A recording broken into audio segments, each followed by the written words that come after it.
నమస్తే, welcome to our voice. నేను journalist నవత. జమ్మూ కాశ్మీర్, హర్యానా రాష్ట్రాల్లో సెప్టెంబర్ 18 నుంచి అక్టోబర్ 1 వరకు అసెంబ్లీ ఎన్నికలు జరుగుతాయని భారత ఎన్నికల సంఘం ఈసీఐ శుక్రవారం ప్రకటించింది. అక్టోబర్ 4న ఓట్ల లెక్కింపు జరగనుంది. 2019లో మహారాష్ట్ర, జార్ఖండ్ తో పాటు హర్యానాలో ఎన్నికలు జరిగాయి. మరోవైపు 2014 తర్వాత జమ్మూ కాశ్మీర్లో అసెంబ్లీ ఎన్నికలు జరగడం ఇదే తొలిసారి. జమ్మూ కాశ్మీర్లో సెప్టెంబర్ 18 నుంచి 25, అక్టోబర్ 1న 3 దశల్లో అసెంబ్లీ ఎన్నికలు జరుగుతాయని ప్రధాన ఎన్నికల కమిషనర్ రాజీవ్ కుమార్ తెలియజేశారు. ఇక హర్యానాలో అక్టోబర్ 1న ఒకే విడతలో ఎన్నికలు జరగనున్నాయి.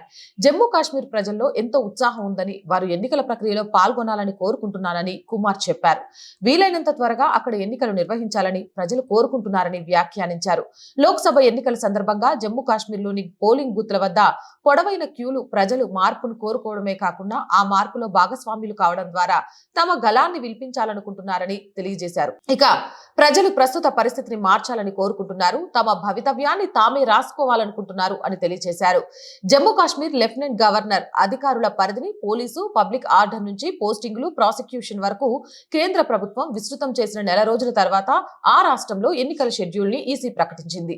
షెడ్యూల్ ప్రకటించడానికి కొన్ని గంటల ముందు అధికారులు జమ్మూ కాశ్మీర్ పోలీసులు పరిపాలనలో భారీ పునర్వ్యవస్థీకరణకు ఆదేశించారు. జమ్మూ కాశ్మీర్ లో ఎన్నికల షెడ్యూల్ ని నిర్ణయించే ప్రక్రియను ఈసీఐ ప్రారంభించిన నేపథ్యంలో ఎన్నికల కమిషనర్లు జ్ఞానేష్ కుమార్, ఎస్ఎస్ సంధు పార్టీలకు అతీతంగా అక్కడి నేతలతో చర్చలు జరిపారు. వీలైనంత త్వరగా ఎన్నికలు నిర్వహించి సమన్యాయం జరిగేలా చూడాలని వివిధ పార్టీల ప్రతినిధులు ఈసీని కోరారు. ఇక జమ్మూ కాశ్మీర్ లో మొత్తం 90 అసెంబ్లీ నియోజకవర్గాలు ఉన్నాయని రాజీవ్ కుమార్ తెలిపారు. జమ్మూ కాశ్మీర్ లో మొత్తం 90 అసెంబ్లీ నియోజకవర్గాలు ఉన్నాయి. వాటిలో 74 జనరల్, ఎస్సీ 7, ఎస్టీ 9 ఉన్నాయి. ఇక జమ్మూ కాశ్మీర్ లో మొత్తం 87.09 లక్షల మంది జూలై 25 నాటికి ఓటర్లు ఉన్నారు. ఇందులో 44.46 లక్షల మంది పురుషులు కాగా 42.62 లక్షల మంది మహిళా ఓటర్లు, 20.7 లక్షల మంది యువ ఓటర్లు అని రాజీవ్ కుమార్ వివరించారు. ఓటర్ల తుది జాబితాను 19న అమర్నాథ్ యాత్ర ముగిసిన తర్వాత ఆగస్టు 20న ప్రకటించనున్నట్లు తెలిపారు. ఇక 2018 జూన్లో పీపుల్స్ డెమోక్రటిక్ పార్టీ నేతృత్వంలోని సంకీర్ణ ప్రభుత్వానికి బీజేపీ మద్దతు ఉపసంహరించుకున్నప్పటి నుండి జమ్మూ కాశ్మీర్ లో ఎన్నుకోబడిన ప్రభుత్వం లేదు. 2019 ఆగస్టులో కేంద్ర ప్రభుత్వం ఆర్టికల్ 370ని రద్దు చేయడానికి ముందు ఈ ప్రాంతం గవర్నర్ పాలనలో ఉంది. ఆర్టికల్ 370 రద్దును సమర్థించిన సుప్రీంకోర్టు 2024 సెప్టెంబర్ 30 నాటికి 90 మంది సభ్యులున్న జమ్మూ కాశ్మీర్ అసెంబ్లీకి ఎన్నికలు నిర్వహించాలని ఈసీఐని ఆదేశించింది. వీలైనంత త్వరగా ఈ ప్రాంతానికి రాష్ట్ర హోదా పునరుద్ధరించాలని కోర్టు కేంద్ర ప్రభుత్వాన్ని కోరింది. ఇక హర్యానా అసెంబ్లీ కాలపరిమితి నవంబర్ 3తో ముగియనుంది. 2014 నుంచి రాష్ట్రంలో అధికారంలో ఉన్న అధికార బీజేపీ, ప్రతిపక్ష కాంగ్రెస్ చెరో 5 లోక్సభ స్థానాలను కైవసం చేసుకున్న కొన్ని నెలల తర్వాత రాష్ట్రంలో అసెంబ్లీ ఎన్నికలు జరుగుతున్నాయి. లోక్సభ ఎన్నికల్లో BJP 44 assembly సెగ్మెంట్లలో, Congress, Aam Aadmi party కూటమి 46 స్థానాల్లో ఆధిక్యత కనపరిచింది.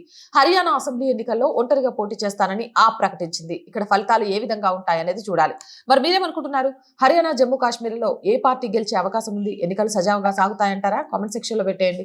మోర్ వీడియోస్ కోసం మన ఛానల్ ని వెంటనే సబ్స్క్రైబ్ చేయండి.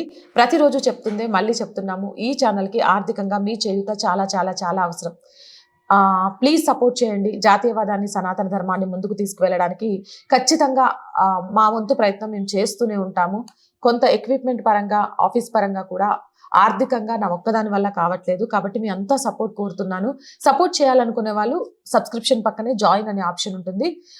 జాయిన్ అనే ఆప్షన్ మీద క్లిక్ చేస్తే 1 to 5 లెవెల్స్ వస్తాయి. ఏదో ఒక లెవెల్లో సపోర్ట్ చేయండి. లేదా స్క్రీన్ మీద గూగుల్ పే, ఫోన్ పేతో పాటు అకౌంట్ డీటెయిల్స్ కూడా ఉన్నాయి. ఆ విధంగా అయినా సపోర్ట్ చేయొచ్చు. So please subscribe our channel, support our channel.